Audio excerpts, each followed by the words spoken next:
ರೈತನಾಶ್ರಮದಲ್ಲಿ ಅಂದೆ ಭಕ್ತಿಯಿಂದ ಜೈ ಕಿಸಾನ್. ನಮ್ಮ ಜೀವದ ರಕ್ಷಣೆಗೆ ಕೊಟ್ಟ ಪ್ರಾಣಕ್ಕೆ ಬೆಲೆಯಲ್ಲಿ ಅಂದೆ ಗರ್ವದಿಂದ ಜೈ ಜವಾನ್. ಮಾನವನ ಪ್ರತಿದಿನದ ನೋಟ ವಿಜ್ಞಾನವಿಲ್ಲದೆ ನೋಡಲು ಸಾಧ್ಯವೇ? ಸೃಷ್ಟಿಯ ನಿಯಮವ ನಮಗೆ ತೋರಿದ ಗುರು ದೈವವು ವಿಜ್ಞಾನವೇ. ಜೈ ವಿಜ್ಞಾನ್ ರೇಡಿಯೋಗಾಗಿ ಮಾರ್ಕೋನಿಗೆ ನಮನ. ಜೈ ವಿಜ್ಞಾನ್ ಟೆಲಿಫೋನ್ಗಾಗಿ ಗ್ರಹಂ ಬೆಲ್ಗೆ ನಮನ. ಜೈ ವಿಜ್ಞಾನ್ ಆಕರ್ಷಣ ಶಕ್ತಿಯ ತೋರಿದ ನ್ಯೂಟನ್ಗೆ ನಮನ. ಜೈ ವಿಜ್ಞಾನ್ ಇಸ್ರೋನ ಕೊಟ್ಟ ಸಾರಾಭಾಯಿಗೆ ನಮನ. ಅಣುವಿನ ಶಕ್ತಿಯ ಜನಕ ಜಹಂಗೀರ್ ಬಾಬಾಗೆ ನಮನ. ಮಿಸೈಲ್ ಮ್ಯಾನ್ ನಮ್ಮ ಕಲಾಂಗೆ ನಮನ.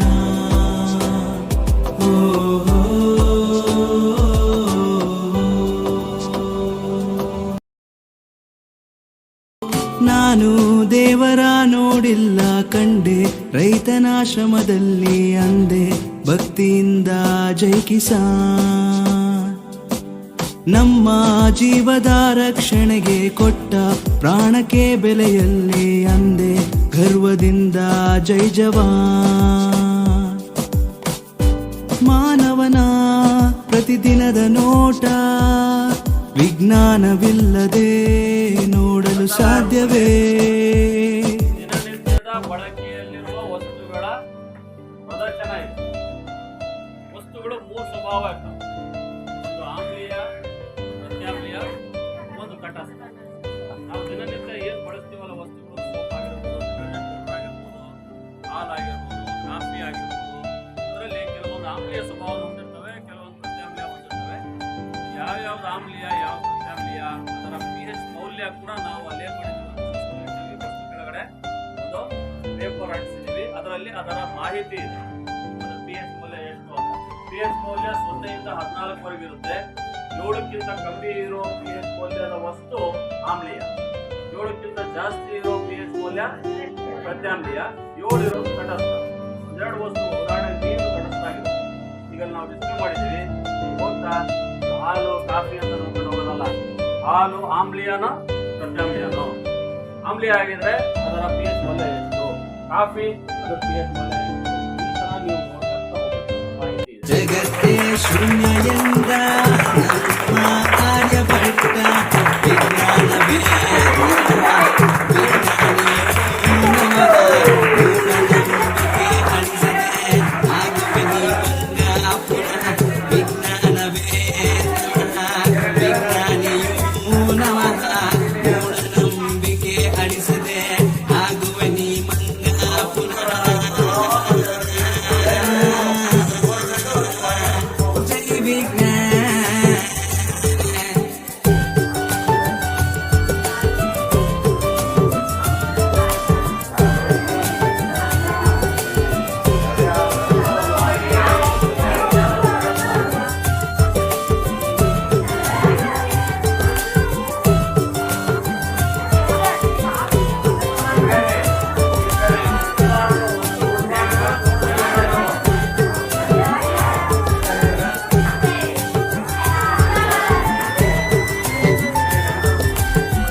ರಣಬೇಟೆಯಲ್ಲಿ ಜ್ಞಾನ ಕೊಟ್ಟ ವಿಜ್ಞಾನವೇ.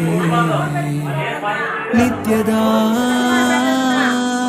ದಿನಚರಿಯ ಕೆಲಸಗಳ ಸುಲಭ ಮಾಡಿದ ತಂತ್ರಜ್ಞಾನವೇ.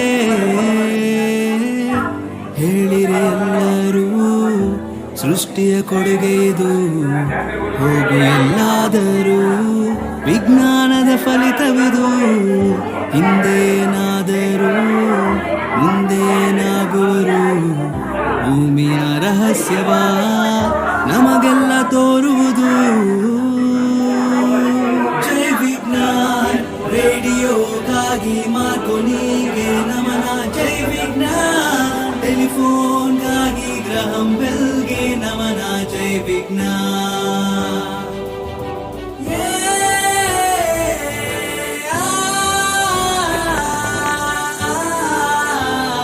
ಜೈ ವಿಜ್ಞಾನ್ ಬೆಳಕಿನ ಮಹತ್ವ ತೋರಿದ ರಾಮನ್ಗೆ. ಜೈ ವಿಜ್ಞಾನ್ ಬಲ್ಬಿನ ಜನಕ ಎಡಿಸನ್ಗೆ ನಮನ. ಭೌತಶಾಸ್ತ್ರದ ಕಿರೀಟ ಐನ್ಸ್ಟೈನ್ಗೆ ನಮನ. ವಿಜ್ಞಾನಕ್ಕೆ ನಮನ.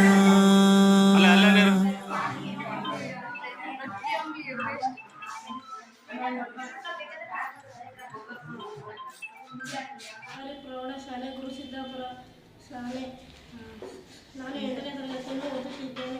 ಕೊತ್ತಂಬರಿ ಪುಡಿಯಲ್ಲಿ ಕಲಬೆರಕೆ ಇದೆ ಎಂದು ಪತ್ತೆ ಹಚ್ಚಲು ಈ ಸಣ್ಣ ಒಂದು ಚಟುವಟಿಕೆಯನ್ನು ಮಾಡುತ್ತಿದ್ದೇನೆ.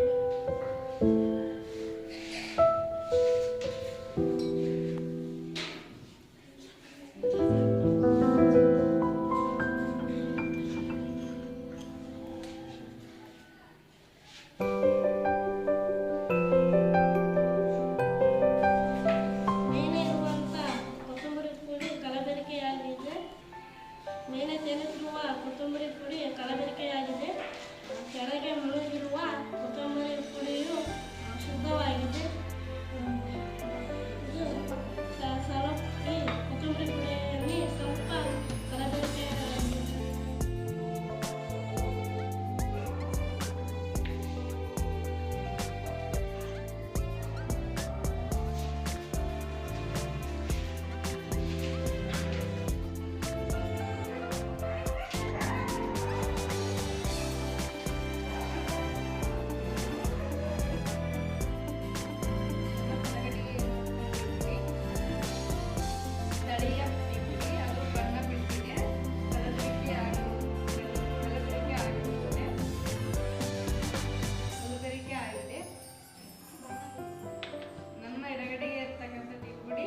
ಉತ್ತಮ ಟೀ ಪುಡಿ ಆಗಿದೆ.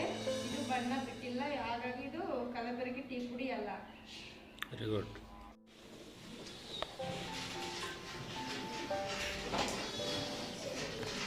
ನನ್ನ ಹೆಸರು ಕಾರ್ತಿಕ್ ನಾಯಕ್. ನಾನು 8ನೇ ತರಗತಿ ಬಿಸಿಕಾಪುರದಲ್ಲಿ ಓದುತ್ತಿದ್ದೇನೆ. ನಾನು ಜೇನುತುಪ್ಪ ಶುದ್ಧವಾಗಿದೆ ಪ್ರಯೋಜನ ಮಾಡಿದ್ದೇನೆ.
ಅನಿಸಿಕೆ ಮಾಡುತ್ತೇನೆ.